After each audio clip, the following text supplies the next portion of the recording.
Okay.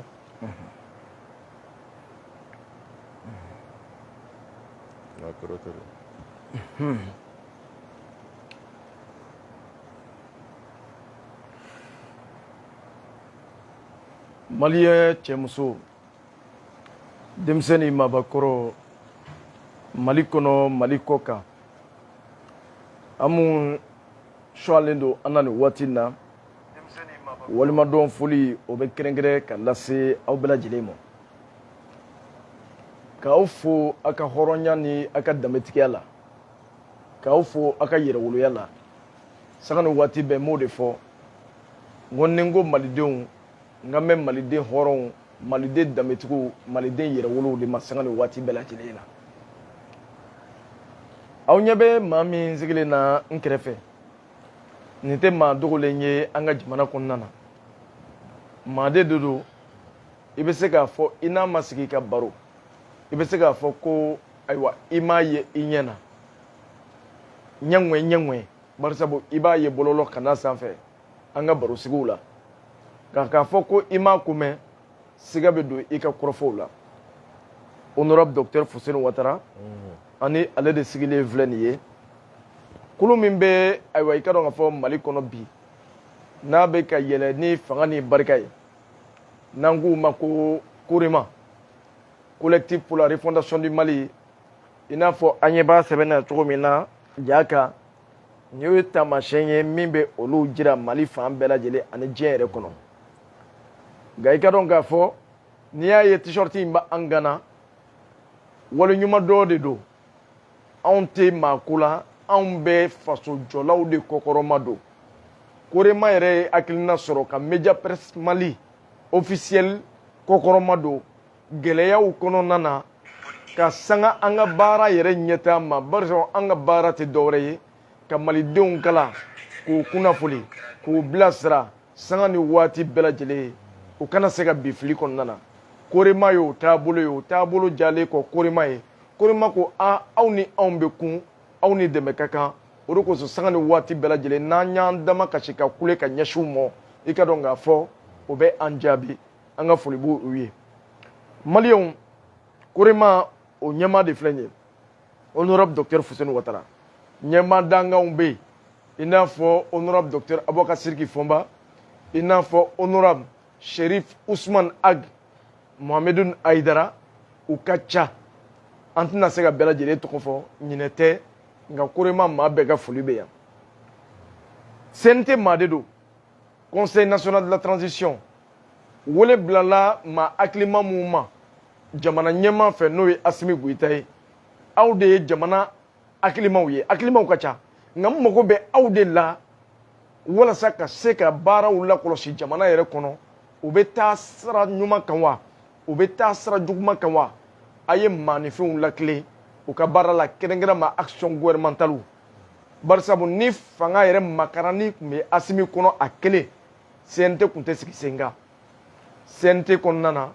kulu min bɛ yen n'o bɛ wele ko commission défense nationale sécurité et protection civile o ɲɛmaa dankan de don honorable i ni waati an bɛ fɔ an bɛ walemadɔ i ni ce an bisimilali la i bara yan nɔ dakuruɲɛ fɔlɔ folikan min b'i bolo ka ɲɛsin filɛlibaw ma yanni an ka don ɲininkaliw kɔnɔ k'u sɛbɛn i la ɲininkali minnu tɛ tali kɛ dɔwɛrɛ kan jamana ɲɛmaa Asimi Goyita kunun ho o bɛnna a ka san 1 ma ayiwa i ka dɔn ka fɔ kuluba jamana yɛrɛ kunna dakuruɲɛ fɔlɔ folikanw Abdou i ni ce vraiment a diyara n ye komi i yɛrɛ y'a fɔ cogo min n'a mago b'an na tuma o tuma an bɛ aw ka bila la n bɛ an ka filɛlikɛlaw an n'an ka lajɛlikɛlaw bɛɛ fo ko u bɛ ne yan tuma ni Ala sɔnna su y'an sɔrɔ farikolo kɛnɛya mun na Ala ka dɔ fara kan amina minnu tɛ farikolo kɛnɛya yɛrɛ la Ala ka kɛnɛya d'u ma i y'a fɔ cogo min na Asimi ka fanga a ye san 1 sɔrɔ Ala ka a tɔ yira an na amina Ala ka bɛɛ kɛ hɛrɛ ye Mali kɔnɔ amin o dakuruɲɛ fɔlɔ folikanw o diyara an ye kosɛbɛ ka maliyɛnw fo hali bilen an b'a ɲini maaw fɛ minnu bɛ k'an lajɛ nin waati in na an y'o de fɔ an ka jɛ ɲɔgɔn fɛ ka nin lase yɔrɔ la yɔrɔ min ni maaw sigilen tɛ n'a ye ka da kan i ka dɔn k'a fɔ e de bɛ k'a lajɛ nin waati in na nka e bɛ se ka kɛ sababu ɲuman ye jamanaden tɔw ma u ka se ka hakilina min bɛna bɔ honorable docteur Fuseni Watara yɔrɔ jaabi min bɛna di a ma an ma a fɛ ayiwa aw bɛ kɛ sababu fana ye k'a lase maa wɛrɛw ma kɔnɔkulu jɛlen de bɛ bi fɔ n'an farala ɲɔgɔn kan an bɛ se yɔrɔ jan maa i kelen na i senna ka teli nka aw kulu aw bɛ se yɔrɔ la ayiwa i ka dɔn k'a fɔ yɔrɔ min n'a dabaliban bɛ kɛ maaw la o la sa an b'a ɲini bɛɛ lajɛlen fɛ fɛn o fɛn bɛ ka an lajɛ nin waati in na Abdul kama tɛ Media Presse Mali officiel kama tɛ nka Mali kama a ye video in partager sanga ni waati bɛɛ lajɛlen an ka foli bɛ maaw ye minnu bɛ an dɛmɛ a partageli la ani minnu b'an kɔkɔrɔma don an ka baara in na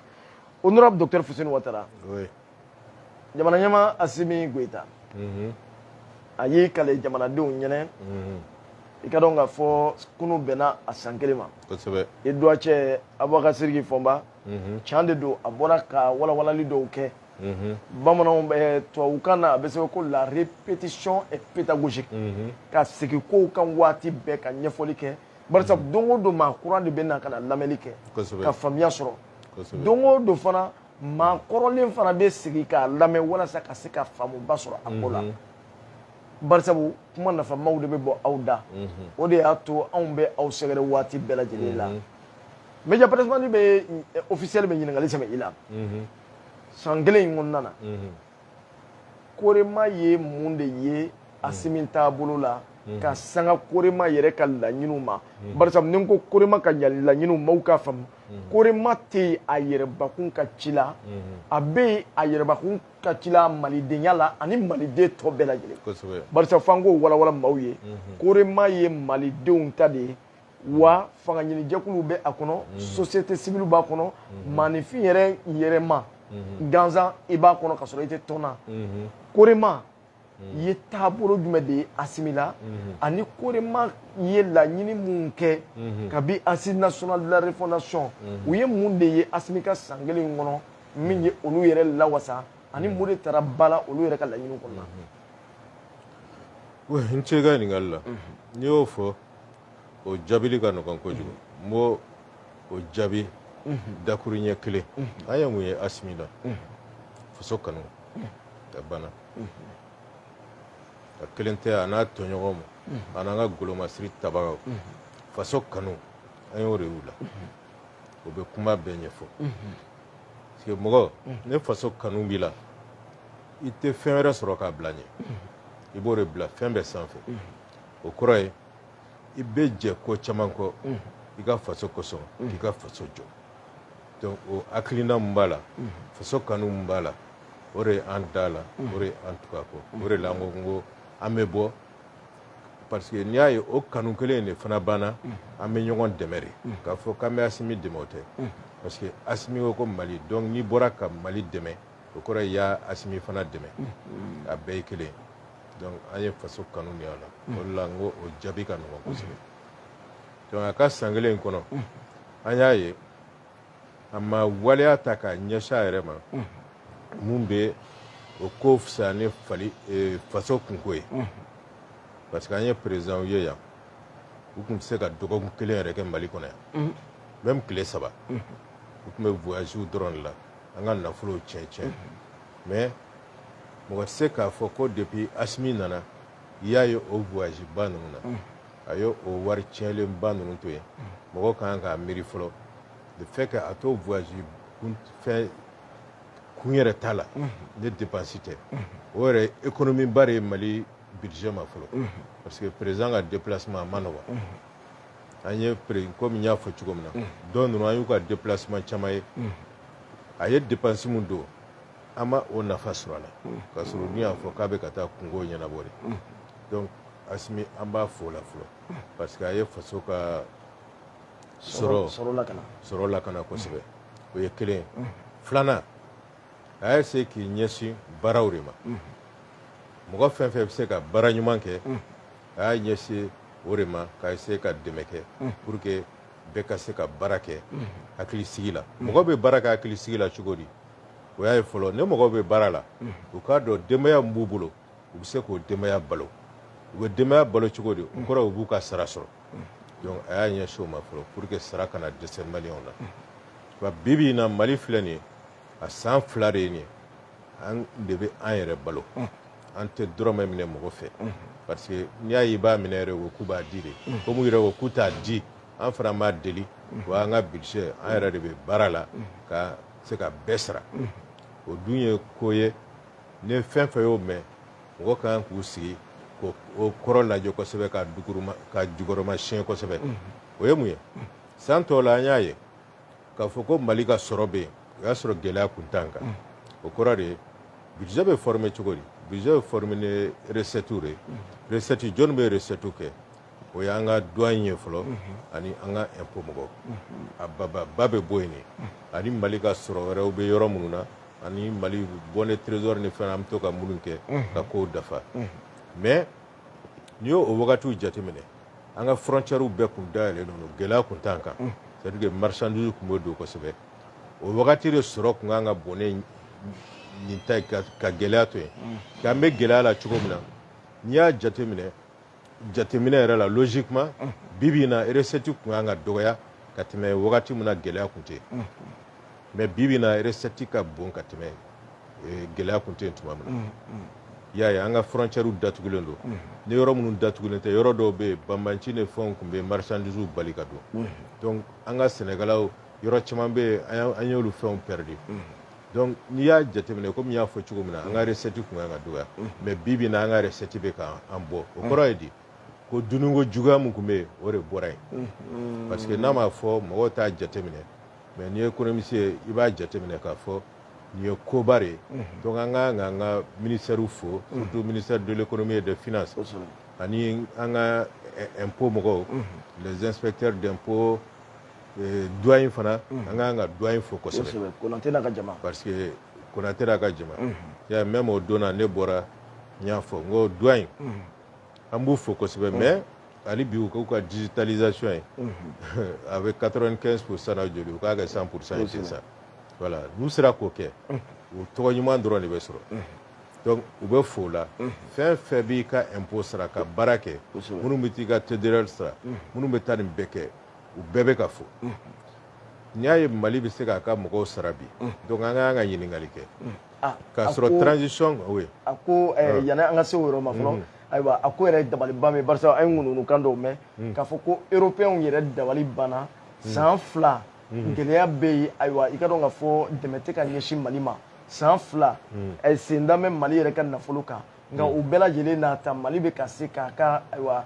fonctionnaires sara ko gundo jumɛn de bɛ Mali yɛrɛ bolo a gundo ka nɔgɔn o gundo tɔgɔ ye dɔrɔn Asimi a n'a tɔɲɔgɔn an'an ka gouvernement ani malidenw bɛɛ parce que malidenw bɛɛ de jɛra bi bɛɛ de bɛ baara kɛ bi même an bɛ ka douane ni impôt mɔgɔ minnu fo sanni an k'olu fo fɔlɔ n'i y'a olu bɛ baara kɛ n ko y'an ka opérateur économique de bɛ ka baara kɛ donc an ka opérateur économique an k'olu fo olu ka dɔnniya olu ka cɛsiri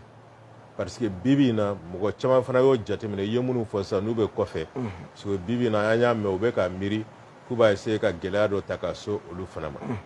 u ma ko kɛ u ma foyi kɛ u b'u ka faso kanu u b'u ka baara la dɔrɔn u bɛ nafolo min ladon u bɛ fɛ k'u sen da o fana kan mais ni Ala sɔnna komi n bɛ to k'a fɔ diɲɛ dan tɛ CEDEAO jamanaw ye diɲɛ dan tɛ Faransi ye jamana caman bɛ yen fɛɛrɛ fana bɛ sɔrɔ Mali jeunes u bɛ baara la ni Ala sɔnna Mali tɛna dafiri komi u bɛ fɛn nɔfɛ cogo min na donc n'i y'a européens bɛ étonné parce que olu tun bɛ an ka démocrates yɛrɛ politiciens u b'a ko 100 sara la ko 40 k'o tun bɛ bɔ kɔfɛ de ka na don an ka budget la i y'a faamu donc européens ni fɛn ninnu olu tun b'o mun di olu de tun bɛna k'a fɔ k'u b'a fɔ an ye an ka kan ka an yɛrɛ jɔ cogo min na an ka kan ka tagama cogo min na an ka kan ka miiri cogo min na donc ka an don u ka jɔnya bere kɔnɔ i y'a faamu bibi in na komi an sirilen t'u la donc an y'a ka yɛrɛma hɔrɔnya de ta bi n'o y'an ka souveraineté parce que comme ne y'a fɔ ne tɛ indépendance fɔ indépendance fɔli ni souveraineté t'i bolo o bɛɛ ye ganagana kuma de ye ni souveraineté b'an bolo souveraineté jɔ sen fɔlɔ o y'an ka golomasiri tabagaw ye bi o de b'an bolo an bɛ Asimina tɔɲɔgɔn fo parce que u y'o de segin an ma n'i ka golomasiri tabagaw ni souveraineté t'i bolo o la i ka yɛrɛma hɔrɔnya ma dafa o y'a sen fɔlɔ ye donc an y'o kɛ sisan an bɛ ka sen filanan nin ɲini k'o kɛ o ye mun ye o y'an ka wariko ye parce que n'an yɛrɛ m'an ka wari sɔrɔ ka contrôler an ka kow ma dafa a sabanan ye mun ye o y'an ka kan ye déjà an bɛ k'an ka kan don ba la mais an k'an ka courage sɔrɔ bi yen yɔrɔ la an ma an ɲɛsin gouvernement nin ma san kelen kɛra ten sa kuma la sisan u ka cogoya bɛɛ kɛ an ka se ka référendum kɛ ka constitution kura sigi sen kan o constitution kura in k'a fɔ k'an ka kanw donna ba la même an ka parlement filɛ nin an bɛ yen mais i tɛ se k'i ka kan fɔ n'i bɔra i tɛ se ka kuma filakan na i tɛ se ka kuma tamasɛkan na i tɛ se ka kuma bamanankan na ko f'i k'a fɔ tubabukan in de la bon an dun bɛ tubabukan in fɔ mɔgɔ min b'a mɛn a ma ca wa même minnu b'a mɛn fana olu fana bɛ to ka yɛlɛ ɲɔgɔn na ko parce que dɔ b'a mɛn ka tɛmɛ dɔ kan ou bien dɔ t'a mɛn a mɛncogo la donc n'an sera k'an ka kow fɔ an yɛrɛ ka kan na hakili la ko caman bɛ nɔgɔya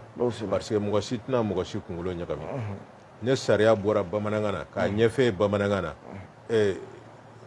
mɔgɔ bɛ se k'e ɲagami o la i tɛ bila fili minɛ kɔnɔ donc i kɛra cogo o cogo i filitɔ la o ka gɛlɛn dɛ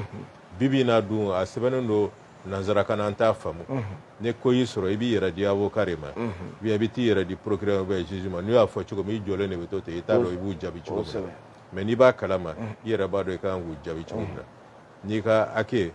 n'a dafalen tɛ i yɛrɛ b'o dɔn yɔrɔnin bɛɛ la o de la gouvernement kan k'i teliya ka ko bɛɛ kɛ pour que ka recensement kɛ ka fiche électorale kura dilan ka se ka fɛn kɛ a tɔgɔ di an ka taa référendum kɛ ka constitution kura in k'o sigi sen kan parce que san mun tɛmɛna nin ye san kelen mun tɛmɛna nin ye komi n y'a fɔ cogo min na an ka souveraineté militaire an tun b'o de ɲinina an y'o sɔrɔ o nafa bɛɛ bɛ k'o ye parce que bamanciw bi u bɛ k'u yɛrɛ ɲini komi an ka militaires yɛrɛ y'a fɔ cogo min na o ni u ka ministre yɛrɛ n'o ye Sadio Kamara ye ko fɔlɔ n'i y'a ye an ka mɔgɔw bamanciw tun bɛ taa bin u kan mais bi o tɛ ka kɛ bi an de bɛ k'u ɲini an de bɛ k'u ɲini ni tɔrɔsi ye an bɛ k'u ɲini ni yelen bɛɛ ye parce que tellement dadigi kɛr'u la ko f'u bɛ k'u dogodogo sisan u bɛ taa villagew de la ka t'u mélanger villageois la tâchons na mais même o bɛɛ la u bɛ ka renseignement bɛ ka sɔrɔ an bɛ k'u bɛɛ wɔgɔbɛ ka bɔ wo ninnu na o donc o de b'a jira k'a fɔ ko san kelen baara mun kan ka k'o la n'o tun y'an ka yɛrɛma hɔrɔnya jɔsen fɔlɔ ye n'o ye souveraineté militaire ye an y'o sɔrɔ o sɔrɔli o ma diya dɔw ye mais courage mun nana n'o ye fana ye mun y'a goya o dɔw ye jɔn ye bon n'i y'a mɛn o dɔw ye jɔn ye minnu delilen don ka an ka vie ka k'u sago ye ka Mali k'u sago ye ka Mali contrôler k'an ka nafolo contrôler k'an ka sɔrɔw contrôler même an bɛ miirina minnu kɛ k'olu bɛɛ contrôler parce que an ka médiaw tun b'olu de bolo an ka économie tun b'olu de bolo an ka militaires fana tun b'olu de bolo o ye Faransi n'a ka satellite o de satellite n b'o fɔ a ye bamanankan na cogo min parce que a bɛ faamu dɔgɔkɛ Boubacar Sigi fanga ye mun fɔ ko namiw bɔn tɛ fɛ ka mɔgɔ dɔgɔya mais a bɛ ten donc bibi in na u y'a ye Mali de bɛ ka kɛ tamaseere ye a bɛ ka kɛ misali ye bɛɛ bolo bɛɛ bɛ ka essayer ka exemple ta même dugu tɔw farafinna dugu tɔw n'u ɲɛmɔgɔw tɛ k'a ta mais dugudenw déjà olu bɛ ka exemple ta Mali kan parce que dɔgɔkun tɛ tɛmɛ bi Korema na n'an tɛ dɔwɛrɛ soit ka bɔ Congo ka bɔ Burkina ka bɔ Tchad ka bɔ a tɔgɔ di Sénégal ka bɔ Guinée ka bɔ Côte d'Ivoire même Ivoirien siɲɛ 2 bɛ u bɔra an fɛ yan donc mɔgɔw bɛna de ka an ɲininka an sera ka nin baara kɛ cogo di an bɛ k'u dɛmɛ même Congolais minnu nana disons Gabonais bɔra yan olu fana tun bɛ fɛ ka bɔ mais autorisation tɛ ka d'u ma mais ni Ala sɔnna an bɛ ɲɛfɔli k'u ye u bɛ se ka fɛɛrɛ sɔrɔ cogo min na k'u ka bɔli kɛ ka sɔrɔ a tɔgɔ ye di u ma sariya sɔsɔ même l'autorisation ma d'u ma o fɛɛrɛw fana bɛ yen ni Ala sɔnna an b'a ɲɛf'u ye donc san kelen in kɔnɔ komi n y'a fɔ cogo min na maliyɛnw bɛ k'u ka sara sɔrɔ donc o bɛ mɔgɔw basigi o bɛ mɔgɔw hakili sigi parce que dutigi mun ka gɛlɛn i ka bɔ ka taa baara kɛ e tɛ k'i ka sara sɔrɔ o ye ko ye dɛ parce que tuma dɔ i t'a dɔn i bɛ sigi i ka so cogo min na mais n'i bɛ k'i ka sara sɔrɔ ka fisa mais bibi in na ni san kelen kɔnɔ dɔ farala saraw kan a yɛrɛ y'a ye indice yɛlɛmana ne yɛrɛ bolo halisa ne Asimi ninnu bɛ ka miiri mun ta bi gouvernement ka se k'an ka dugu jukɔrɔ nafolo contrôler k'an ka coton contrôler an ka sanu parce que sisan coton ni an ka kɔri fɔra sisan san'a mugu ka bɔ ka taa cɛ an ka bayɛlɛma yan n'a bayɛlɛmala yan i bɛ wari sɔrɔ a kan i bɛ nafa sɔrɔ a kan san 5 ɲɔgɔn san 5 tɛmɛnen n'i kun taara bourse la ka coton lajɛ i b'a sɔrɔ coton a cotation kun bɛ taa $45 $50 ka taa $60 la n'a kun taara $72 la an kun bɛ an pan yɛrɛ 72 bon bourse la a bɛ peser libelle de la libelle o unité de mesure fana ye quoi voilà donc a bɛ feere o de la n'a kun taara sun na an b'an pan an b'a fɔ non coton yɛlɛla bɛɛ kun bɛ nisɔndiya mais bibi in na i b'a dɔn coton bɛ joli la kɔri bɛ joli la bourse la kɔri bɛ ka balancer 140 ka taa 150 la alors que fɔlɔ a kun tɛ s'o ma fɔlɔ a kun bɛ taa 45 ka taa 70 73 75 n'o kun kɛra an kun bɛ content mais bibi in na a taara 145 100 ka yɛlɛ o kan dɔɔni tuma dɔ bon n'o kɛra o nafaba tɛ ka se an ma mun na parce que an ma a mugu in dɔrɔn de ta ka taa n'a ye n'a y'a sɔrɔ an kun b'a bayɛlɛma yan tugun donc an kun bɛ nafaba sɔrɔ a la mun ka bon ne minnu bɛ intermédiaire la parce que depuis ala fana ye Mali fɛn CMDT ni français de kun ye intermédiaire ye ko société d'agris olu de kun bɛ an ka coton minɛ ka taa feere u kun b'a nɛgɛn ko parce que olu kun bɛ wari d'an ma sanni récolte ka kɛ an ka engrais ni fɛnw san o bɛɛ kun y'a ye ka an nata voilà k'an nata ka drogue don kow la quoi tu vois mais bibi in na an yɛrɛ b'a dɔn an bɛ se ka nin bɛɛ kɛ cogo min na ka tulo la parce que Mali bɛ pour que an ni dugu wɛrɛ ka jago Mali bɛ mun feere kosɛbɛ kɔfɛ o ye sanu ani coton de an bɛ an ka dollar ni fɛn ninnu sɔrɔ parce que olu de ye wari ye wari min b'an bolo yan ko CFA wari tɛ papier gansan de don tubabuw de b'an ka sanu minɛ ka o papier gansan d'a ma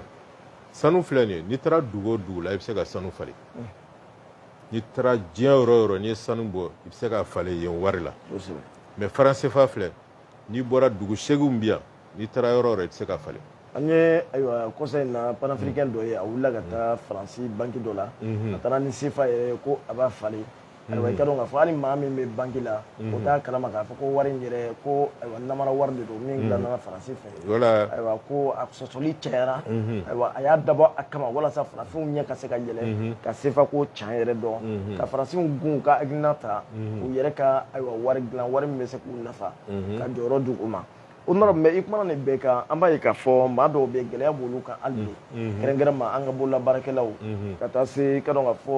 jɔda wɛrɛ maaw ma gɛlɛya bɛ u kan hali n'a sɔrɔla Asimi ka san kelen kɔnɔ fonctionnaires bɛ ka sara ta ayiwa e bɛ se ka mun fɔ olu ye o gɛlɛyaw gulonmɛ mun na ayiwa caman ma embargo ko in faamu an bɛ fɛ i ka i da don a la ka walawalali kɛ an ye dɔɔni ani fana i bɛ se ka lafaamuyali jumɛn di olu ma walasa u ka se k'u muɲu hali bi bon n'i kun ye misali di yan k'a fɔ o ye secteur jumɛn ye gɛlɛya bɛ minnu kan o tun bɛ fisaya n'i y'a ta k'a lajɛ i b'a ye k'a fɔ minɛn dɔw bɛ yen an mako b'u la sanga ni waati bɛɛ lajɛlen ka baara kɛ n'i y'a ta k'a lajɛ hali o minɛnw o dɔw doli ye baara ye siman ko gɛlɛya bɛ yen an bɛ don min na ko bi siman sɔngɔ yɛlɛla an bɛɛ lajɛlen b'a kalama ayiwa i ka dɔn k'a fɔ o n'a ɲɔgɔnnaw o siman ko o ye kabako de ye parce que n'i ye an ka usine ninnu lajɛ u bɛɛ natɔ u ka cahier de charge la u ko u ye ciment usine kɛ yan parce que mun bɛ kɛ ka ciment dilan n'an b'a fɔ o ma matière première o bɛ Mali la yan calcaire bi yan argile bi yan kaolin olu bɛɛ bi yan mun bɛ kɛ ka clinker dilan i m'a ye mais olu de y'u ka cahier de charge nata kosɔn u caman y'a sɔsɔ parce que ko Mali soit u b'a ko courant tɛ sɔrɔ ou bien courant sɔngɔ ka gɛlɛn donc u b'a préférer ka taa clinker san port la ka na n'a ye alors k'a bɛ dilan ni fɛn min ye a bi yan munna u tɛ fɛ ka dilan parce que cimenterie n'i y'a jɔ furu min b'a kɔnɔ pour que ka clinker dilan i bɛ algile ni calcaire de additif dɔw ta k'o mélanger i b'a jeni ka taa ni température min ye jusqu'à 1450 degrés i y'a faamu o 1450 degrés nin comme o bɛ courant jeni kosɛbɛ o bɛ caman b'u ka tɔnɔ la donc u b'u ban k'o dilan an fɛ yan u bɛ taa o importer ka na donc a dilan n'o ye sisan ka caman fara wari kan alors que n'a y'a miiri même Diamond Ciment ne mɔgɔ hakili b'a la o y'a sɔrɔ ne kun sigilen tɛ Mali la mais comme an b'a fɛn ninnu an b'u étudier a bɛnna ne ka nali dɔ u ka cahier de charge la olu kun ko k'u ka ciment n'u y'a Mali y'a to u ka usine dayɛlɛ n'u y'a feere a tɛ tɛmɛ 12,000 kan 60,000 francs tonne a tonne kelen o de kun b'u ka cahier de charge la mais comme n y'a fɔ a bɛ dépend an ka mɔgɔw yɛrɛ de la an ka ministère mɔgɔw n bɛ to k'o kɔrɔfɔ kɛ kosɛbɛ surtout mine ko la ou bien ninnu na parce que mɔgɔ minnu b'an ka ministère la cadre caman u bɛɛ tɛ mais a caman bɛɛ tɛ ne ni étranger ninnu nana n'u bɛ convention ninnu ni fɛnw signé caman b'u dɛn ka wari minɛ donc ka fɛnw signé tan même ministre dɔw b'a la a tuma ninnu na parce que an b'a mɛn ministre dɔw b'a fɔ an tɛ nin signé n'i ma 1,600,000 d'a ma ou bien n'i ma 1,500,000 d'a ma donc mɔgɔ minnu b'u ka dugu feere ten o de bɛ na ne nin gɛlɛya ye sinon k'a fɔ ko usine b'an fɛ yan ciment da sɔngɔ bɛ ka gɛlɛya tan tugun o man ɲi mais Mali fana bɛ se ka fɛɛrɛ mun kɛ comme bi bi in na an ni Rusiw tɛgɛ bɛ ɲɔgɔn bolo n'an sera ka Rusiw convaincre halisa u kana ka centrale nucléaire jɔ yan si centrale nucléaire jɔra yan courant sɔngɔ même n'a kɛra a tɔgɔ ye di 45 francs 50 francs courant sɔngɔ bɛ se ka jigin ka n'o la ka na ko fɔ dɔrɔmɛ 10 dɔrɔmɛ 9 yɛrɛ a kilowattheure centrale nucléaire o bɛ se ka kɛ an fɛ yan a bɛ kɛ yan uranium b'an fɛ yan o bɛ se ka exploiter mɔgɔw kalannen caman b'an fɛ yan sisan technologie bɛ se ka maîtriser ko mɔgɔw bɛ siran de ni fuite ni fɛnw kɛra a kɔlɔlɔ ka bon mais a sécurisation fana ka bon n'a y'a sécuriser ko ɲuman an bɛ se ka jɔ o la courant sɔngɔ bɛ jigin kilowattheure a bɛ se ka taa ko fɔ dɔrɔmɛ 8 dɔrɔmɛ 9 dɔrɔmɛ 10 o bɛ se ka k'a cayalenba ye n'o kɛra an bɛ se ka ni usine ninnu fana ka courant d'u ma ni courant dir'u ma matière première bɛɛ bɛ yan c'est pas la peine u ka taa fɔ k'u bɛ clinker importé kana donc u b'a bɛɛ dilan an fɛ yan a sɔngɔ bɛ nɔgɔya ciment sɔngɔ bɛ na nɔgɔya o la hakili la olu fana dɔ de y'a solution ye donc transition bɛ yɔrɔ min na sisan hakili la gouvernement u kan ka baara k'o yɔrɔ kan kosɛbɛ honorable docteur Fuseni Ouattara o yɔrɔ faamuna an y'a mɛn k'a fɔ ko ni Ala sɔnna ma juin kalo min bɛna jɔ tile 4 a kɛra k'aw fɛ yen nɔ CEDEAO a ɲɛmaaw kan ka ɲɔgɔn ye Mali kunkanko Burkina Faso ani Laginɛ ayiwa yala ɲɔgɔnye in ayiwa an bɛ se ka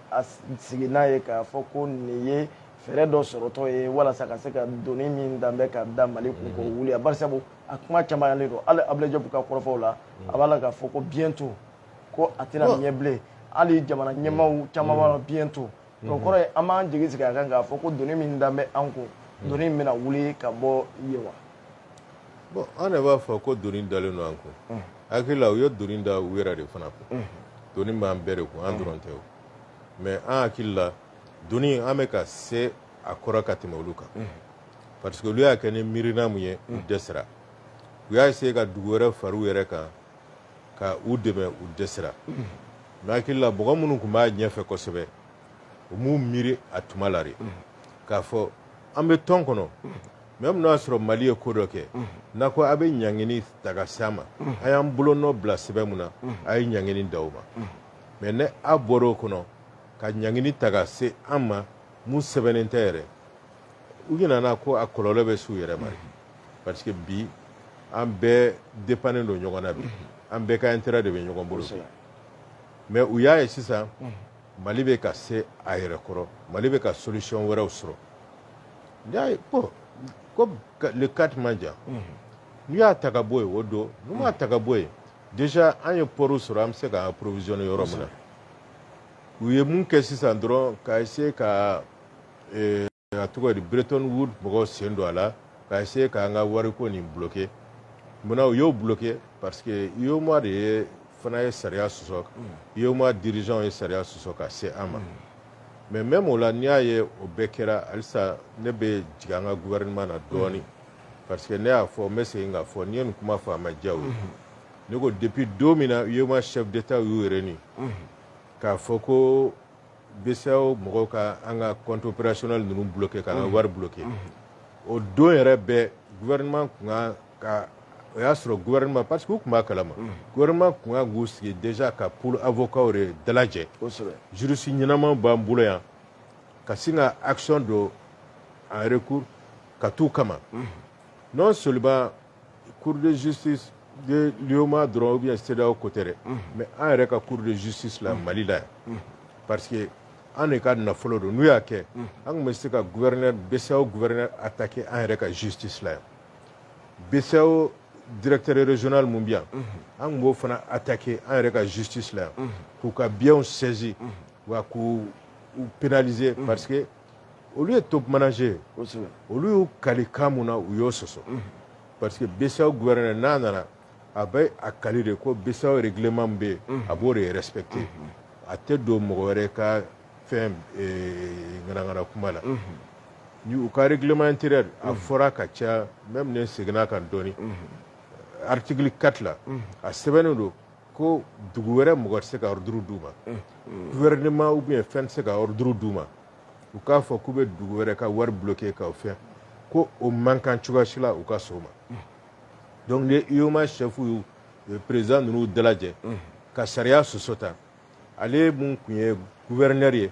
ale yɛrɛ de tun kan ka taa contester fɔlɔ UEMOA cour de justice la en tant que top manager k'a fɔ ko fɛn mun fɔra ale ye ale bɛna a kan de sɔsɔ a tɛ sɔn a ma ale ye top manager a kan ka ale de tun kan k'o contester sani même Mali ka contester mais même Mali n'an ye kalo kelen damadɔ kɛ sani an ka taa contester mais même o kɛlen hali bi ne t'a faamu mun na an tɛ ka nin cɛ poursuivi mun bɛ gouverneur la k'o poursuivi mun bɛ directeur la k'o poursuivi parce que u ye ordre mun fɛ ordre criminel de don u tun man ka sɔn a ma. D'accord. Honorable o yɔrɔ faamuna i ka kɔrɔfɔw kɔnɔna na i ye laɲini caman fɔ n'o bɛ tali kɛ ko yanni an ka bɔ transition in kɔnɔ an ka constitution kura ayiwa n'o ye sariya sunba kura ye k'o sigi sen kan ani fana i ye a laɲini fana ayiwa fɛn min bɛ tali kɛ kɛrɛnkɛrɛnma fichier électoral kala tɛ ta i ka dɔn k'a fɔ sɛgɛsɛgɛli bɛ baaraba min kɔ ka se ka jamanadenw hakɛ dɔn minnu si sera i ka dɔn k'a fɔ kalata ye minnu fana fatu danyana ayiwa ka kow jateminɛ bari sabu an y'a ye san dɔ la ko hali maa fatulenw ye ayiwa voté la Mali kɔnɔ yan walasa nin namara ko ninnu kana se ka kɛ o baaraw ka kɛ laɲini wɛrɛ jumɛnw bɛ yen fana kumaba la ayiwa ka ɲɛsin i ka dɔn k'a fɔ ayiwa jamana ɲɛmɔgɔw ma yanni i ka dɔn k'a fɔ ko in kuncɛli kɛ bari sabu an bɛ ka se a kuncɛyɔrɔ ma n'i ma fili parce que maa caman jigi dan bɛ a kan laɲini kumaba jumɛn wɛrɛ bɛ yen. Fɛɛrɛ min ne bolo dɔrɔn gouvernement kan ka jija parce que ko caman bɛ yen transition kɔnɔ o de bɛ se ka kɛ ka faso jɔ ka faso bila rail kan o de kan ka kɛ transition kɔnɔ n'i ye mɔgɔw mɛn u bɛ bɔ k'u ka ŋanaŋana kuma fɔ surtout politicien ko transition ka baara tɛ foyi ye ka élection préparer o y'olu ka dugu ye o tɛ Mali ye an bi yan an bɛ Mali bila a sen kan fɔlɔ de voilà ka sɔrɔ ka élection kɛ élection tɛ jamana bɔ nɔgɔ la a ye élection ninnu o de nana gɛlɛya caman s'a ma voilà an bɛ mun nɔfɛ ka an ka Mali jɔ ko ɲuman pour que sifinnaka minnu bɛ nalen u k'a sɔrɔ Mali jɔlen don ko ɲuman u fana ka se ka a tɔ baara k'a di u denw ma voilà mais n'an y'a kɛ dɔrɔn ko an bɛ kɛlɛ kɛ fanga nɔfɛ parce que wari min bɛ yen budget min bɛ yen an bɛ se ka o wari ninnu ta dɔrɔn k'a bila an poche kɔnɔ k'a suɲɛ ka taa yala walidugu la ka taa so san walidugu la n'i yɛrɛ miiri i b'a dɔn a ka gafetigi dɔ yɛrɛ y'a fɔ ko Dakar ko tuma dɔ kɛra villa ni fɛn fɛn tun bɛ ka san ye a bɛɛ tun ye Mali fonctionnaire ye fonctionnaire ka sara ser'o la k'i bɛ taa villa san a bɛɛ tun ye politicien de ou bien ministre kɔrɔ ou bien parti fɛn ninnu u bɛ taa u denw de bɛ kalan na a tɔgɔ ye di kana daw kɔfɛ ni fɛn ninnu o de la ne yɛrɛ bolo sisan transition u kan k'u sɛbɛ don an ka kalanko la fɔlɔ ka école privée ninnu ka camanba de bɔ a la bari sabu o ko in gamɛ dɛ ko namara ko caman bɛ école privée ko senkɔrɔ parce que ni an bɛ fɛ an ka jamana ka taa ɲɛ an kan ka école publique de caya gouvernement k'i sɛbɛ don o la an ka ministres fɛnw u denw bɛɛ ka taa école fɛn publique la o ne tɔw denw bɛɛ o de ka ɲi o de b'an ka jamana bɔ nɔgɔ la joona voilà honorable n'u sera k'o kɛ o bɛ fisaya bi bi in na ka fɛɛrɛ ɲini fana sifinnaka minnu caman bɛ kɛnɛma tan diplôme b'u bolo depuis tuma jumɛn ni an ma se ka ko yɛlɛma an y'a to diplôme k'u bolo a ye école dɔw d'application dɔw dayɛlɛ pour que k'u orienter Mali mɔgɔ bɛ baarakɛla minnu na ka u dege olu la joona comme diplôme b'u bolo je crois que en 6 mois fɛn ninnu u bɛ se ka réorienter ka baara d'u ma o secteur ninnu parce que secteur caman bɛ yen déficit b'a la ninnu bɛ yala la diplôme b'u bolo baara tɛ yen foyi tɛ yen an bɛ segin a kan tugun an ka magistrature filɛ nin ye magistrat ka dɔgɔ Mali kɔnɔ au moins san kelen san fila chaque année u ka 2000 ta ko fo ka taa magistrat nombre kɛ 5000 personnes Mali bɛ se o bɛɛ lajɛlen sɔrɔ sara kɔrɔ a bɛ se parce que n'i y'a ye olu bɛna baara min kɛ olu bɛ nafa min don parce que a bɛ usine ni fɛnw filɛ tan u fana bɛ baara min kɛ faso wari minnu bɛ namara ani fɛn ninnu fana bɛ wariba de don kɛsu kɔnɔ koyi fana bɛ wariba de don kɛsu kɔnɔ parce que wari détourné caman u bɛ se k'a bɛɛ lase donc u b'u u nafa don o ye kelen ye filanan fana ni o kɛra tan frustration bɛ dɔgɔya parce que mɔgɔw ka hakɛ bɛna d'u ma nafa min b'o la o tɛ se ka compter ka ban donc o fana ye koba de ye donc an kan ka sɛbɛ d'o ma jamana mun na ni sariya bɛ marché ka ɲɛ o jamana jɔ ka di ni ko bɛɛ ye donc i bɛ fɛ ka yira k'a fɔ ni sariya tilenna ka ɲɛ ayiwa jamana bɛ jɔ a sen fila kan honorable yɔrɔ faamuna an b'a ye k'a fɔ kɛrɛnkɛrɛn ma i bɔlen kɔfɛ ka nin bɛɛ lajɛlen fara ɲɔgɔn kan minisiriw ye taama kɛ ka taa Russie la ayiwa an ye kunnafoni dumanw mɛn ka bɔ ayiwa sɔrɔ minisiri yɔrɔ n'o ye Aluseni Sanu ye ayiwa i ka dɔn k'a fɔ a ye ayiwa kɔrɔfɔ minnu ta k'a cari kunnafoni di sira fɛ n'o ye olu ka ayiwa i ka dɔn k'a fɔ journal kɔnɔna na ayiwa an bɛ se ka ayiwa aw yɛrɛ korema mɔgɔw aw ye o kunnafoni in bisimila cogo jumɛn na bon kibaruya duman don n ye a su mais n bɛ kelen f'u ye dɔrɔn komi ala kɔni y'a kɛ an sera ka kalan kɛ Russie la ka baara kɛ an ye mun kɛ a bɛ san 30 bɔ donc n bɛ Russie ka administration dɔn kojugu n b'u ka homme d'affaires ka mentalité dɔn parce que n ye baara kɛ a société holding ninnu caman na ne y'u ka oligarque ninnu caman bɛ ɲɔgɔn dɔn parce que n tun bɛ olu de ka ci kɛ ka caya marché international kan n bɛ kelen f'u ye dɔrɔn ni ne Russie bɛ baara la an bɛnnen filɛ nin bɛɛ kan bi correspondance ko minnu bɛna kɛ ka gafo yɛlɛma ni ɲɔgɔn cɛ ne Russie ye fɛn ci ma ka na n'i tora ka une semaine 2 semaines kɛ i tɛ k'u jaabi da la ko a tɛ taa ɲɛ u ma dege o la n'i y'a ci ma a ɲɛnabɔ joona o don yɛrɛ o dugusɛ ye k'a ci ma baara bɛ taa joona o la mais n'olu y'a ye e b'u ka temps perdu u b'u kɔ don i la yɔrɔnin kelen parce que u b'a fɔ ko a t'i sɛbɛ ma donc kana saliya baara an ni ɲɔgɔn cɛ baara ɲɔgɔnya la e yɛrɛ bɛ Mali dɔn ni papier nana san'a ka taa ministère ni fɛnw ni ɲɔgɔn cɛ a bɛ munumunu min kɛ tile kelen tile fila tile saba olu fɛ u t'o faamu parce que fɛn dɔw bɛ yen n'a nana dɔrɔn a y'a jaabi a yɔrɔ la parce que wari ye mun ye wari ye temps de ye fɛ wagati de ye wari ye wari fana wagati wari o bɛ énergie de ni énergie t'i la ka fɛnw kɛ a si tɛ ɲɛnabɔ i m'a ye donc u ko u hakili t'o la ni correspondance nana k'a fɔ ko dɔ b'a ta ka bila yen fɛ nin tigi taara mission na a bɛ taa u bɛ kalo kelen kalo fila kɛ sani u k'o jaabi ko caman tɛ taa ɲɛ dɛ ayiwa o yɔrɔ faamuna honorable docteur Fuseni Watara an bɛ an profiter ayiwa nin sira fɛ k'a fɔ ko bɛnkan kɛla terrain kunkolo 3 ayiwa ko 2 cɛnnen bɛ an fɛ yan ko o bɛna dilan wa engrais ko ayiwa tɔnni 500 bɔ ɲɔgɔn ko ayiwa ko ayiwa urée b'o la DAP b'o la sɛnɛkɛlaw b'a dɔn k'an bɛ fɛn min ma maa ye sɛnɛkɛladen i fana b'a dɔn urée o ye gɛnman ye DAP o ye finman ye bɛɛ b'o dɔn ayiwa fɛn min bɛ tali kɛ carburant litre 1,200,000 bɔ ɲɔgɔn ko kan ani ka dɔn k'a fɔ ka taa se alikama mɔ ayiwa nin bɛɛ lajɛlen kuma kɛla nin bɛɛ lajɛlen kan ko bɛ se ka Mali wuli ka jɔ a sen kan ayiwa i ka dɔn k'a fɔ n'o ye laɲini kumabaw ye ayiwa kɔrɔfɔw bolila o kan honorable o bɔlen kɔfɛ wari dɔw bɛ sen na n'o de ye i ka dɔn k'a fɔ ayiwa i ka dɔn k'a fɔ bɔlɔlɔ kana sanfɛ a ka ja ayiwa fasiliti gafew an b'a ye k'a fɔ maa caman lagosili min bɛ ta ka Mali sɛgɛrɛ ayiwa kunnafoni sira tɔw fɛ diɲɛ kɔ kan i b'a ye k'a fɔ Maliden dɔw don bɛ o lagosiliw la ka ɲɛsin fanga ma ka a lajɛ ni ka fanga yɛrɛ ayiwa hakilina min bɛ se ka sɔrɔ ka jamanadenw futinɛ k'u bila fanga na yala ka sanga o ko ninnu ma ani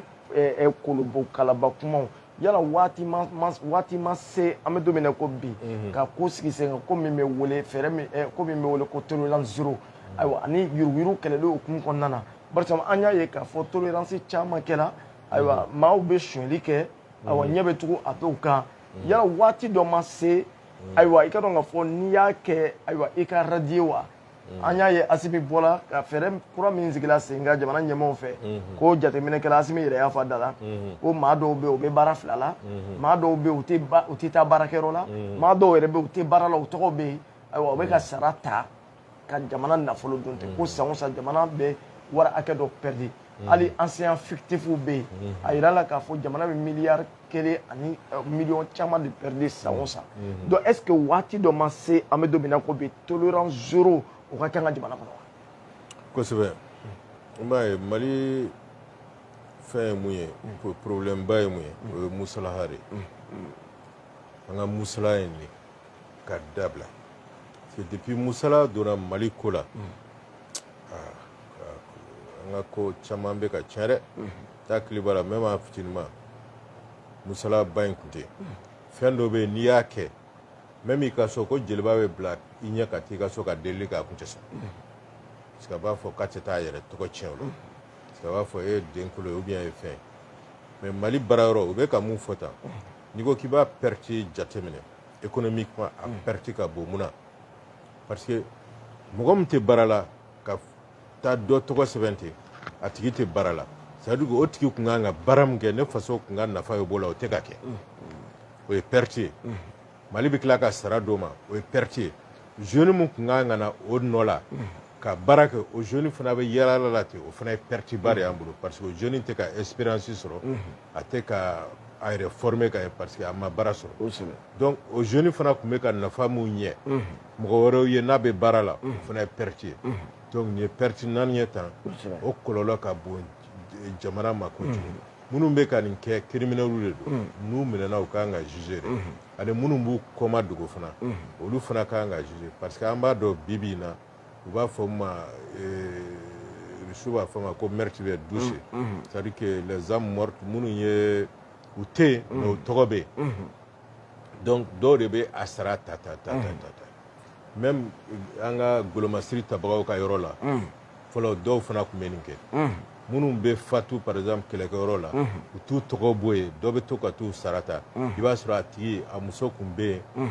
a bɛ yalayala la a ka fɛn tɛ hakɛ tɛ ka sara ye mun na u b'a fɔ a ma se k'a sɔrɔ nkalon dɔ de tun bɛ k'a ka sarata halisa bon n'i taara baarayɔrɔ yɛrɛ la k'a fɔ fana mun ka jugu fana minnu fana tɔgɔ sɛbɛnnen bɛ yen n'o y'a sɔrɔ u bɛ yen yɛrɛ u bɛna dɔrɔn ka heure kelen kɛ u bɛ t'u ka affaire la olu kan ka baara min kɛ mɔgɔw ka dossier b'u bolo u kɛlen don k'o bila armoire kɔnɔ k'o datugu nin bɛɛ de kan ka vérifier mɔgɔ fɛn fɛn tɛ ka i ka baara k'a nafa la don k'olu bɔ yen jeune minnu bɛ yen k'u ta ka u don baara même ni expérience la u bɛna expérience sɔrɔ yala est ce que o lakɔlɔsili fanga bɛ ayiwa gouvernement yɛrɛ la wa volonté ko dɔrɔn de don ni volonté ni an y'a yira sisan parce que maliyɛn bɛ siran mun ye dɔrɔn ni kati gɛlɛya ka ko dɔ kɛ u b'a dɔn ko nin tigi n'a ye ko min a t'a dabila u b'u tilen yɔrɔnin bɛɛ la an delila k'a fɔ ka fɛn na a tɔgɔ ye di cɛkɔrɔ tile la a fɔra ko ka kasigi don cɛkɔrɔ ko ten dugu jɛra bɛɛ y'a don mototigi bɛɛ parce que u tun bɛ cɛ dɔn de a tun t'a tu ka nɛmu a bɛ i n'a fɔ an bɛ fana bɛ maaw hakili jigin an ka ministre de la justice dɔ delila ka tɛmɛ a ye magistrat caman radier ka sanga kɛ i ka dɔn k'a fɔ yuruguyurugu baaraw ye minnu bɛ ka ayiwa i ka dɔn k'a fɔ kiiri sariya lakanabaaw tɔgɔ nagasi ayiwa an tɛ maa tɔn fɔ nka a tigi b'a yɛrɛ dɔn wa maa caman b'a dɔn o y'a sɔrɔ ne kun tɛ yan kosɛbɛ o ye o baara kɛ jamana in kɔnɔ yan ayiwa maa caman wasara honorable docteur Fuseni Ouattara pour que yɔrɔnin mɔgɔ ka ko kelen faamu fɔlɔ mun y'an ka ko caman tiɲɛ syndicalisme de don maliyɛn syndicalisme faamu kojugu honorable an mana o kɛ baro kɛrɛnkɛrɛn ye barisa o bɛ sɔn ka diya n ye barisa an ka kɔrɔfɔ caman tɛmɛn'a kan nka an bɛna syndicalisme nana cogo di a nakun ye mun ye ani Mali ta e yɛrɛ ye faamuya sɔrɔ a la ni Ala sɔnna an bɛna kɛ baro kɛrɛnkɛrɛnlen ye ayiwa teliyara o de bɛ caman bila la parce que u b'a fɔ u ka syndicat b'u défend ou bɛ syndicat bureau la ko n'i bɛ bureau la n'i ye syndicat ɲɛmɔgɔ ye i tɛ se ka gɛn ani fɛn ninnu donc o ye baro wɛrɛ n'Ala sɔnna ma an bɛna baro kɛrɛnkɛrɛnw kan o kɔfɛ ayiwa i ka dɔn k'a fɔ honorable an bɛna da kun ɲɛ teliya la ayiwa aw tun bɛ Kure Mali bi ayiwa mun de tun bɛ Kure Mali a ka kurema sera yen nɔ ayiwa ne bɛ se ka walawala k'an ye dakuru ɲɛ damadamana komi waati bɛɛ ka taa ok d'accord n bɛ profiter nin na mun y'a invité n'o ye radio sigida fɛn tɔgɔ ye sigida kunkan ou bien voilà n'o ye Jɔnkɔlɔ Nina ka mɔgɔ ye Jɔnkɔlɔ Nina ka jama voilà ani balima dɔ yɛrɛ Musa Ouattara hakili la ani baaraɲɔgɔn tɔw ko olu de bɛ to ka nin fɛn organiser nin tun y'a 4e édition ye Mali ni Guinée cɛ pour que sigiɲɔgɔnya badenya min b'an ni ɲɔgɔn cɛ k'o sinsin u b'a kɛ kure Mali mun na parce que u bɛ fɛɛrɛ frontière ka bɔ an ni ɲɔgɔn cɛ voilà bon an invitera Korema invitera comme Korema fana a ɲɛmɔgɔw o caman bɛ CNT kɔnɔ ne tun bɛ yen ɲɛmɔgɔ dangan fɔlɔ n'o ye Honorable Abubakar Sidiki Fɔnba ye ale tun bɛ yen ɲɛmɔgɔ dangan filanan n'o ye Ousmane Mohamed Ag Mohamedou ye Aïdara o fana tun bɛ yen ani a ɲɛmɔgɔ n'o ye trésorier général ye Madame Mare Sita Santra o fana tun bɛ yen ani Korema sifinnakaw ka ɲɛmɔgɔw ani Korema Segal ani mɔgɔ wɛrɛ bon an bɛɛ de taara bon an yɛrɛ ye mun faamu parce que mɔgɔw bɔra ka kuma transporteurs ka syndicat ani mɔgɔ wɛrɛw mais kuma fanba yɛrɛ kun adresselen don an ma surtout ne b'a fɔ ne yɛrɛ ma comme ne ye fɛn kɔnɔ CNT kɔnɔ i y'a fɔ commission bɛ an ka lakanako kunna ne ye o ɲɛmɔgɔ dangan ye donc kuma minnu fɔra parce que a caman kun bɛ an ka polisiw de kan surtout polisiw kan ne y'a mɛn bon kuma ninnu u bɛ fɔ kure Mali frontière dɔrɔn tɛ yɔrɔ caman na mais mun ye mɔgɔw tɔɔrɔ k'a fɔ ko gɛlɛya nalen Mali kan bɛɛ ka frontière datugu CEDEAO la Guinée y'a ta dayɛlɛ k'a fɔ ko an ye balima ye tɛ gɛlɛya ta ka se Maliyɛnw ma donc u ka frontière dayɛlɛ ka tila k'a fɔ tugun ko ni Mali mɔbili donna depuis frontière la kure Mali ko fo ka taa Conakry u kana tɔɔrɔ u ɲɛ la Guinéenw sera k'o basigi cogo min na an ka mobiliw bɛ don an ka chauffeur yɛrɛ y'a fɔ ko fo k'u se yen polisi t'u contrôler mɔgɔ tɛ dɔrɔmɛ minnu la mɔgɔ tɛ foyi kɛ mais n'a fɔra olu y'o k'an ye an ka frontière la ka bɔ kure Mali ka na Bamakɔ yan ou bien ka taa ka se ko fo Kati depuis i bɛ don Mali de la k'i ni hɛrɛ fara la ko yɔrɔ o yɔrɔ polisiw gendarme k'u b'i jɔ tuma bɛɛ wari bɛ minɛ i la i ka nin ma ɲi i ka nin ma ɲi i ka nin ma ɲi tuma bɛɛ donc tracasserie ko o de ka ca donc an y'o kɔrɔfɔ camanba de mɛn hakili la nin ye ko ye ko mun cɛ man ɲi mais mun sera ka an kunna wolo dɔɔni u ko sisan u yɛrɛ y'a fɔ ko sisan ko komi u bɛ Kulukoro région de fɛ Kulukoro directeur régional kura mun nana n'o ye fɛn polisiw ka ɲɛmɔgɔ kura min bɛ Kulukoro ye sa ko depuis o nana ko caman bɔra la ko wa n'a ko kɛra n'a fɔra ye a yɛrɛ bɛ wuli ka taa ka danfara k'a la hakili la ne y'a fɔ ko hakili sigi n'i y'a ye o changement ninnu kɛra parce que polisi fana mun b'u ka polisi ɲɛmɔgɔya la sisan n'o ka directeur général inspecteur général de police Sulemani Traoré a tɛ sigi a fana cɛsirilen don hakili la a ye jateminɛ de kɛ o de la a ye polisi ɲɛmɔgɔ falen mais ni Ala sɔnna n b'a dɔn mɔgɔ min don nin ko in a b'a ɲɛnabɔ ni Ala sɔnna honorable yɔrɔ faamuna an b'i fɔ an b'i walima dɔn ayiwa an bɛ fɛ ŋunuŋunukan dɔw bɛ sen na an bɛ fɛ dalateliya la i k'o ɲɛf'an ye Korema an ɲɛ b'a la kulu de don kulu min ni a ka wulikajɔ fanga ka bon kosɛbɛ ayiwa faso jɔli ko la an yɛrɛ ye taama caman kɛ aw nɔ kan jamana yɛrɛ kɔnɔna na jamana yɔrɔ dɔw la an b'a ye k'a fɔ wulikajɔ in ka sanga a fanga bonyali ma barika min b'a la a tɛ taa i ka dɔn k'a fɔ musakabɔ kɔ fo maa caman y'a jira k'a fɔ ko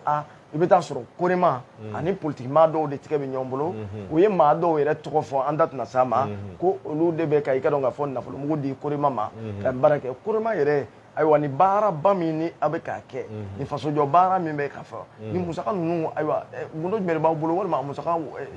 bɛ sɔrɔ cogo di jɔn de bɛ ka aw dɛmɛ. ko ni ci ka ɲininkali la n y'a kuma mɛn yɔrɔ kelen tɛ yɔrɔ fila tɛ yɔrɔ saba tɛ mais ne b'a fɔ bɛɛ k'i hakili sigi Korema politiki mɔgɔ tɛ yan bi k'a fɔ ko i ye an financer a tɛ yen an b'a dɔrɔmɛ minɛ u bolo an ma foyi kɛ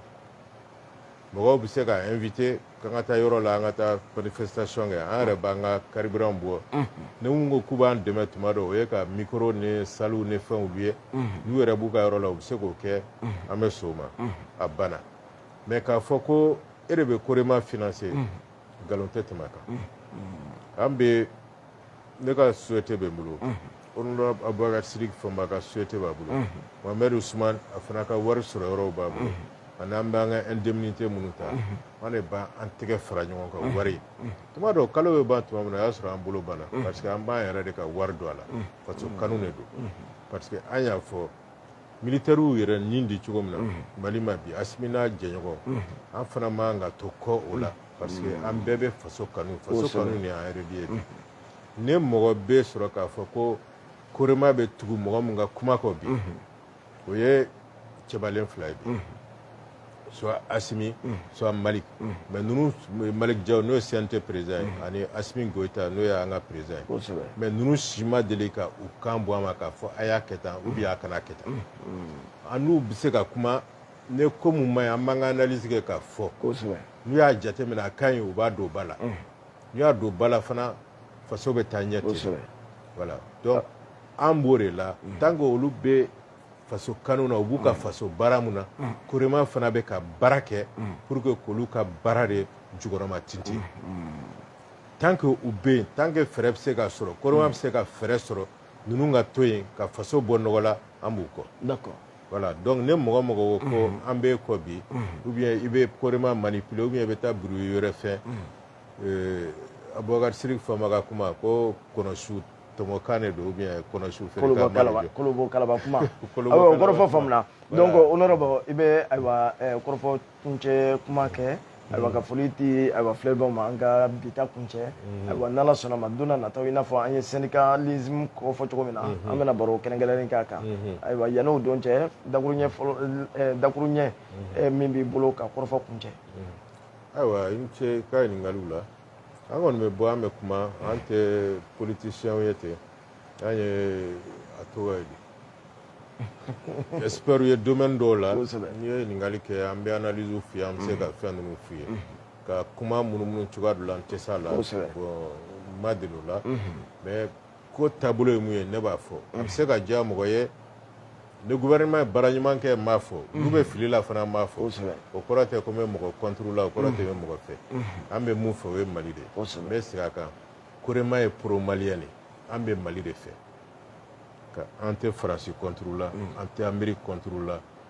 an tɛ pro Russe ye an tɛ pro chinois ye an tɛ pro c'est pas quoi ye an ye pro malien de ye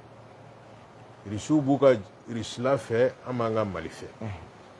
olu b'u ka jamana kanu cogoya an b'an ka jamana kanu ten o de la an n'u bɛ se k'an tɛgɛ di ɲɔgɔn ma parce que n'i b'i ka jamana kanu k'a bonya i bɛ mɔgɔ wɛrɛ fana bonya k'o tigi fana b'a ka jamana kanu k'a bonya Russiw b'o kɛ chinois b'o kɛ mais Français de dɛsɛr'o la o de la an ni Français tɛ bɛn parce que olu yɛrɛ bolo olu tɛ se k'a faamu ko an b'an ka jamana kanu ka tɛmɛ olu ka Faransi kan donc minnu bɛ Faransi kanu ka tɛmɛ Mali kan ne yɛrɛ bolo ni maliyɛnw don Faransi dusu de b'u kɔnɔ an ni olu tɛ kan kelen fɔ an t'u contre la dɛ bon o tɛ se k'an bɔ an ka maliyɛn denya la an kɔni y'a fɔ en tout cas n'i kɔni nana korema la an ka devise ye mun ye n'i bɛ Mali fɛ an bɛ jɛ ka baara kɛ Mali fɛli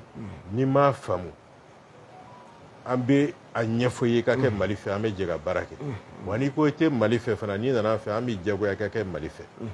bugɔli t'a la foyi t'a la ɲɛfɔli dɔrɔn an b'i diyagoya i bɛ kɛ Mali fɛ an bɛ baara kɛ même n'i nana ni makɔrɔn ye bi korema la n'a bɔra bi sini a b'a fɔ vive le Mali d'accord an bɛ bɛɛ lajɛlen fɔ an bɛ bɛɛ lajɛlen wele ma dɔn i n'a fɔ an ɲɛ b'a sɛbɛnnen na an y'o de fɔ kɔnɔkulu jɛlen de bɛ bi fɔ baara in an kelen tɛ se a la ayiwa fo an mako bɛ dɛmɛbaw la fana minnu bɛ an dɛmɛ an ka baara ka se yɔrɔ jan waati dɔ la lamalama ka ɲi a ko la ka taa fɔ jamana yɛrɛ kɔnɔna na a ka jan marabolow kɔnɔna na ka taa maa wɛrɛ hakili juru cananenw ko hakilinaw ta ayiwa walasa ka se k'a da maaw ɲɛkɔrɔ don o don tulo bɛ taa kalanso ni barosen minnu bɛ kɛ nin ye ni nin maa hakili juru de cɛnɛnenw ye a dabɔkun tɛ dɔwɛrɛ kama ka se ka maaw lafaamuya ka maaw lajo ayiwa ko kalama kow kan ko mun n'a dugula u la kabi san 31 bɔɲɔgɔnko an y'a ye k'a fɔ mouvement démocratique nana ayiwa kunun ayiwa yanni mouvement démocratique cɛ ko dɔw bɛ yen sɔn kun tɛ kɛ o ma olu ka tile mumɛ bɛɛ lajɛlen la o kow kɛla an nana ayiwa généraux milliardaires ye ka fonctionnaires milliardaires ye or que waati tɛmɛna a tun tɛ kun i la i ka faso foronafolo ta k'a bɛn i kelen dama ma barisa bi foroba nafolo ayiwa kɛn bɛ lemuruba ye k'a bɛn a kelen dama o ko ninnu o de dabilali baaraw bɛ sen na o de kɛn bɛ sababu ye bi ka mankan caman caya nka i ka dɔn k'a fɔ an y'o de fɔ aw ye fɛn bɛɛ lajɛlen ŋaniya i n'a fɔ honorable y'a fɔ cogo min na an bɛ ka an ŋaniya siri an y'a ye k'a fɔ lakanabaliya warali an ka jamana kɔnɔ Faransi sen kun b'a la G5 Sahel ninnu bɛɛ lajɛlen sen kun b'a la n'Afrikiya fana tun bɛ a senkɔrɔ nka fɛn caman bɛ yen o ye an yɛrɛ fana jɛnɛkun ye fasodenjuguya walew an ko olu dabila k'an ɲɛsin faso sariya labatoli ma ka an ɲɛsin ka dɔn k'a fɔ faso joli baara ma an kana an ta maa ka walima k'a fɔ ko an m'an tɛgɛ fila da an sen kan k'an sigi ko an tɛ fɛn kɛ faso ye an bɛ i ka dɔn k'a fɔ an ka musokɔrɔba ɲuman fɔ nin waati in na Mari Sise sanga nin waati bɛɛ lajɛlen a b'an bilasira ni hakilina ɲumanw ye ani ladilikan ɲumanw an b'a fɔ sanga nin waati bɛɛ lajɛlen an ka foli b'a ye kosɛbɛ ani la famille de feu professeur agrégé Yaya Fofana ala k'a dayɔrɔ suma ayiwa États-Unis Canada Europe ka taa se i ka dɔn k'a fɔ Bamako ma an ka foli b'u ye ka korima fo i n'a fɔ an ɲɛ b'u ka ja la n'a ye nin ja ye yɔrɔ o yɔrɔ an ɲɛ bɛ min na t-shirt kan ayiwa i ka dɔn k'a fɔ samata sɛgɛ ayiwa vert jaune rouge ayiwa n'a y'a ye yɔrɔ o yɔrɔ ayiwa i ka dɔn k'a fɔ o ye korima ka taamasiyɛn ye ayiwa i ka dɔn k'a fɔ kabi kelen ayiwa maliyɛnw an caman bɛ se kuma senkɔrɔla ani a kunkolo tigɛli la ka barakɔrɔla dɔrɔn bila n'i y'a ye ayiwa nin bɛ anw kana an bɛ wasa n'a doli ye parce que korima bɛ faso jɔ baara de la wa korima ka dɛmɛ taara ka ɲɛsin i ka dɔn k'a fɔ media presse mali officiel ma baara caman lasabatili kɔnɔna na aw ni ce an b'a fɔ aw ye aw k'an bɛn sigi dɔ wɛrɛ ma inshallah